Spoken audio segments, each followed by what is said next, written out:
I just was like, I hate being bad at this in front of other people. And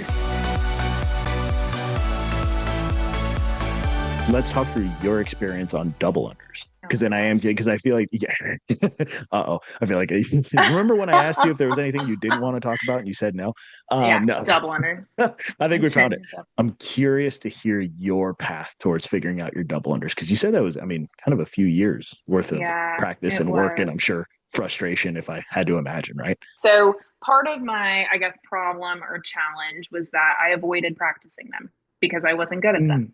So I would constantly take the single under option when we would work on the skill in class because I kept whipping myself or missing.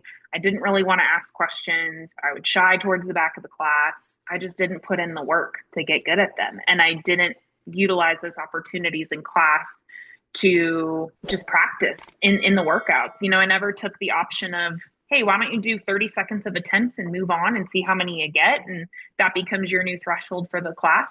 I was like, no, I'm just going to do single unders.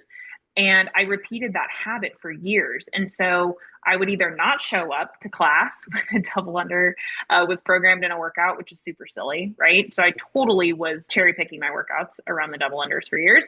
Or I would just always default to what is the easier of the two options. And I think once I moved to Southern California, my roommate, who was also a coach at the gym I was at, first told me I needed to buy a speed rope. So that might have also contributed to some of my issues. Yeah. She's like, we're going to go buy you a speed rope. But then she was incredible at double unders. She's like, you need to sign up for any of our workshops that we have. When this happens in class, kind of like, here's the plan I want you to follow. And it was incredible because within, I don't know, a couple months time, I had double unders, and I spent years avoiding it.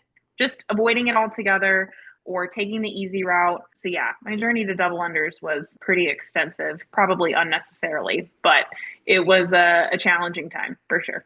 Throughout that whole time that you were, your words, cherry picking or choosing the easier option, through that time, did you want to have double unders too? And you just like, so badly.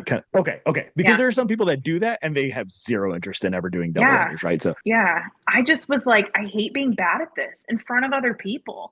And, and I think about it as a coach now, and I kind of reflect on that time where I was so worried about what other people are thinking. Like, oh, this girl sucks at double under. She's terrible. Like, look at her struggling in the corner. Nobody's actually paying attention, and nobody is judging anybody. Everyone's coming in there to do their best and get their workout. And there's really no expectations that are being put on anybody other than the expectations you put on yourself. So I think if I had just realized that nobody was paying attention to me but me, and I stopped worrying about what I looked like being bad or wasn't afraid to ask questions, I probably would have been a lot more successful sooner. How relieving was that once you realized that? Oh my gosh, it was like so liberating. Then I stopped caring what anybody thought. I was like, I'm going to modify wherever I need to in this workout. It's my workout. I'm like, man, what do I worry about everybody else for? Thanks for checking out that clip. If you enjoyed that, make sure you subscribe so that way you get notified of any future videos. And for all previous episodes of the Silverback Media podcast, make sure you click right here so you can hear all the stories of other everyday CrossFitters. Thanks for watching. We'll see you on the next one.